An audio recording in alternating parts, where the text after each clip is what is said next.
히브리서 5장.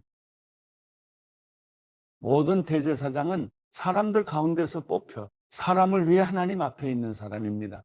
곧 대제사장은 예물을 드리고 또 속죄의 희생제사를 드립니다. 그가 무지하고 미혹된 사람들을 불쌍히 여길 수 있는 것은 자신도 연약에 쌓여 있기 때문입니다. 그러므로 그는 백성을 위해서뿐 아니라 자신을 위해서도 속죄제사를 드려야 합니다. 또한 이 명예는 아무나 스스로 얻는 것이 아니라 아론과 같이 하나님의 부르심을 받아서 얻는 것입니다. 이와 같이 그리스도께서도 스스로 영광을 취하셔서 대제사장이 되신 것이 아니라 오직 그분에게 말씀하시는 분이 너는 내 아들이다, 내가 오늘 너를 낳았다라고 하시고, 또 다른 곳에서도 이와 같이 너는 멜기세덱의 계열을 따르는 영원한 제사장이다라고 하셨던 것입니다.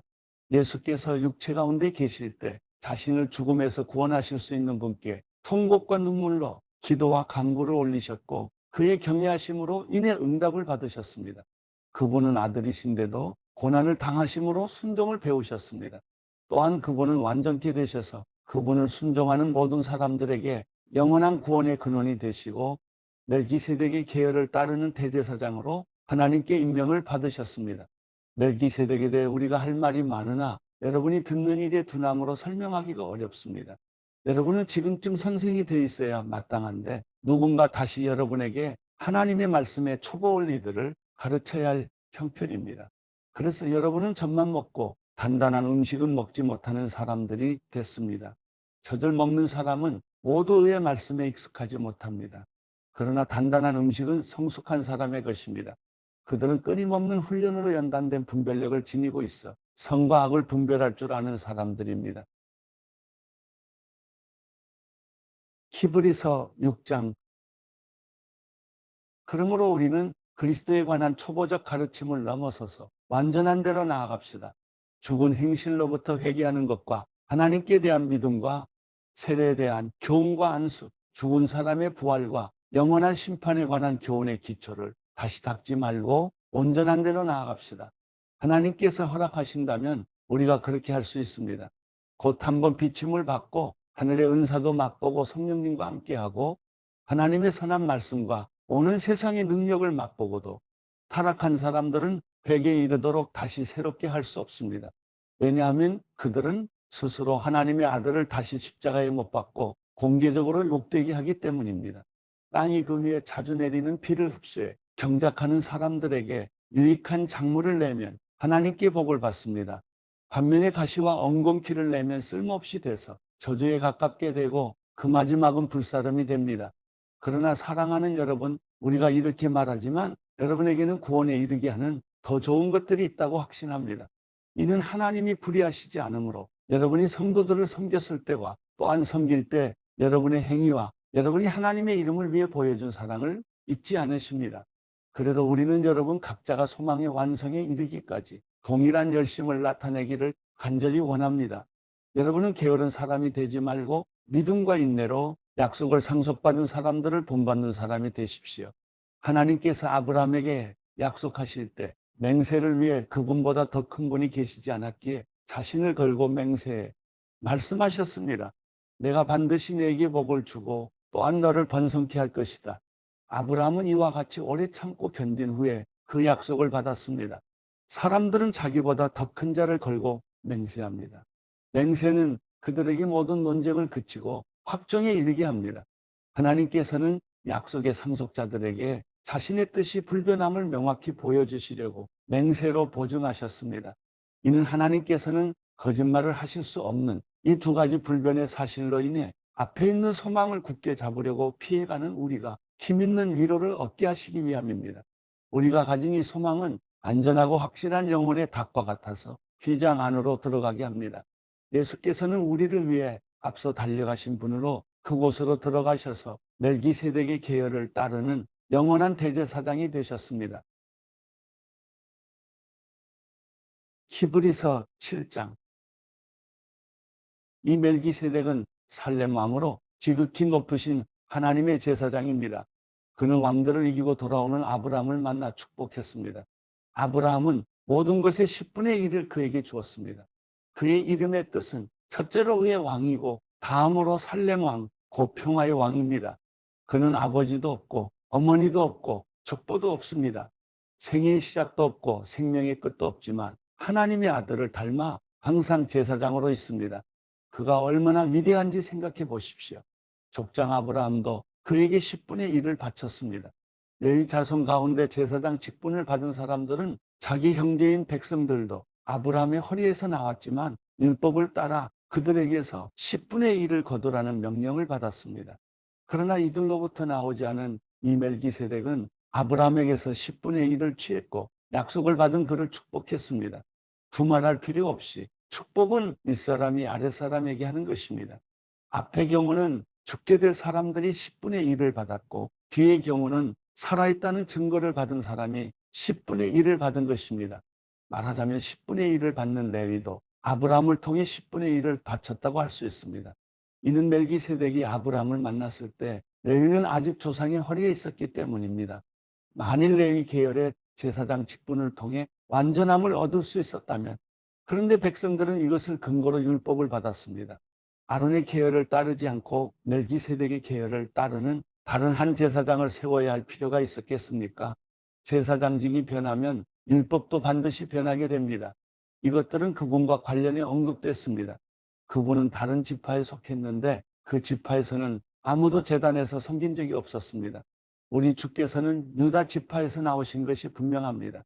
그런데 그 지파에 관해서는 모세가 제사장직과 관련해 아무것도 말한 적이 없습니다. 그리고 이 사실은 멜기세덱과 흡사한 다른 한 제사장이 일어난 것을 볼 때 더욱 분명합니다.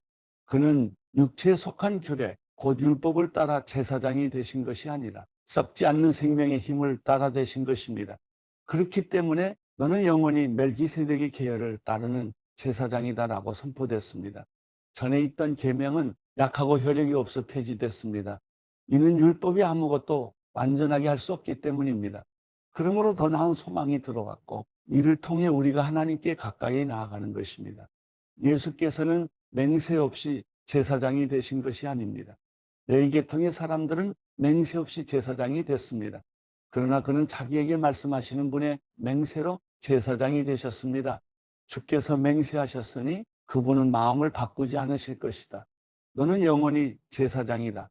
이와 같이 예수께서는 더 좋은 언약을 보증해 주시는 분이 되셨습니다. 레위 계통의 제사장들은 죽음 때문에 그 직책을 계속 수행할 수 없었기 때문에 그 수가 많았습니다. 그러나 예수께서는 영원히 사시는 분이시므로 제사장직을 영원히 누리십니다. 그러므로 예수께서는 자신을 통해서 하나님께 나오는 사람들을 온전히 구원하실 수 있습니다. 그는 항상 살아계셔서 그들을 위해 중보 기도를 하십니다. 이러한 대제사장이야말로 우리에게 합당합니다. 그분은 거룩하고 순결하고 흠이 없고 죄인들과 구별되시며 하늘보다 높은 곳으로 오르신 분이십니다. 그분은 다른 제사장들처럼 먼저 자신의 죄를 위해 그 다음에 백성들의 죄를 위해 날마다 제사를 드릴 필요가 없습니다. 이는 그분이 자신을 들여 단번에 이 일을 이루셨기 때문입니다. 율법은 연약함을 가진 사람을 대제사장으로 세웠으나 율법 후에 주어진 맹세의 말씀은 영원히 완전케 되신 아들을 대제사장으로 세웠습니다. 히브리서 8장. 우리가 말하고자 하는 요지는 우리에게 이러한 대제사장이 계시다는 것입니다. 그분은 하늘에 계신 존귀하신 분의 보좌 오른편에 앉아 계십니다. 또한 그분은 사람이 세운 것이 아니라 주께서 세우신 성소와 참된 장막에서 섬기십니다. 대제사장마다 예물과 제물을 드리기 위해 세움을 받았습니다. 그러므로 이 대제사장에게도 무엇인가 드릴 것이 있어야 합니다. 만일 그분이 세상에 계셨다면 제사장이 되지 못하셨을 것입니다. 왜냐하면 세상에는 율법을 따라 예물을 드리는 사람들이 있기 때문입니다. 그들이 섬기는 곳은 하늘에 있는 것들의 모형이며 그림자입니다. 이것은 모세가 장막을 세우려고 할 때 지시를 받은 것과 같습니다. 말씀하시기를 산에서 내게 보여준 모형대로 모든 것을 만들라고 하셨습니다. 그러나 이제 그분은 더 뛰어난 직분을 받으셨습니다. 그분은 참으로 더 나은 약속 위에 세워진 더 나은 언약의 중보자이십니다. 만일 저 첫 언약에 흠이 없었다면 두 번째 언약을 요구할 필요가 없었을 것입니다. 하나님께서 그들에게서 허물을 발견하시고 말씀하셨습니다. 주께서 말씀하신다. 보라, 날들이 이를 것이다. 내가 이스라엘 집과 유다 집과 더불어 새 언약을 세울 것이다. 주께서 말씀하신다. 그것은 내가 그들의 조상들의 손을 잡고 이집트 땅에서 이끌어낼 때 그들과 세운 언약과 같지 않다. 그들이 내 언약 안에 머물러 있지 않았고 그래서 나도 그들을 돌보지 않았다. 주께서 말씀하신다. 이것은 그날 후에 내가 이스라엘 집과 세울 언약이다. 내가 내 율법을 그들의 생각 속에 넣어주고 그들의 마음에 새길 것이다. 나는 그들의 하나님이 되고 그들은 내 백성이 될 것이다. 그래서 그들은 각각 자기 이웃이나 자기 형제에게 결코 주를 알라고 가르치지 않을 것이다. 이는 그들 가운데 낮은 사람으로부터 높은 사람에 이르기까지 모두 나를 알 것이기 때문이다. 내가 그들의 불의를 긍휼히 여기고 그들의 죄를 더 이상 기억하지 않을 것이다. 새 언약이라고 말씀하실 때 하나님께서는 첫 언약을 낡은 것으로 만드신 것입니다. 낡고 오래된 것은 곧 사라지게 됩니다.